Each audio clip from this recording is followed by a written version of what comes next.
This video will show you how to enter a brokered load into Dispatch. Completing the load will be a separate video. So to enter the new load, you will go to Enter New Loads. This screen will appear with three basic sections: your bill to, your origin, and your destination. In your bill to, if you double click on the customer ID section, it will bring up your customer list. You can choose the customer that you want to bill. Over to the right, you will see BOL, PO number, pickup number, customer reference number.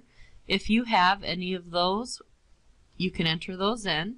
You may not have any of that information yet. Origin and destination, you can either use your customer list by double clicking,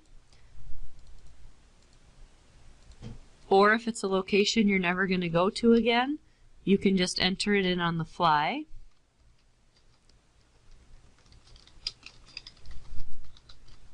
Next will be ship date and delivery date, which is pretty self-explanatory. And below is all optional information such as length, width, height, weight, if it's a full load, a partial, if you're using color codes. We're just going to do a basic trip here. So once I have the basic information entered in, I need to hit Save Order. Once I hit Save Order, you'll notice it will activate the buttons on the side. The first one is stops and additional mileage points. This is where you would add those, and instructions for that are also a separate video. Below that is ProMiles XF lookup. If you have mileage turned on, you could run a quick route to make sure you have the right route there.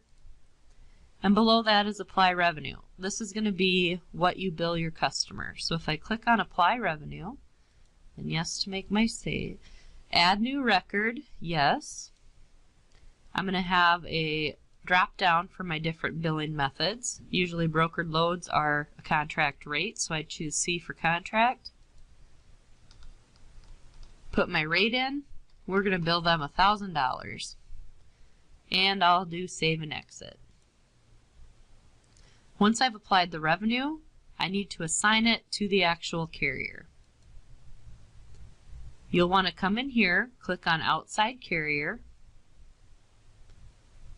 double click to pull up your carrier list, choose the carrier you'd like to assign it to, and by default I have this carrier set up to be paid a contract rate of 0 because I'm going to want to type a new number in there each time I assign it. So we're going to pay him $850. Driver and tractor trailer information is all optional on a brokered load. You would hit Carrier Assignment, and it will ask you if it's correct. It will run the miles, and this is just saying no deadhead because there is no tractor. And it will ask me if I would like to print a load confirmation. I can hit yes here, and it will bring up my confirmation. If I have any additional things I need to add, I can put those in on this screen here and hit print. And it will generate a confirmation for me to go ahead and print out and send to the carrier.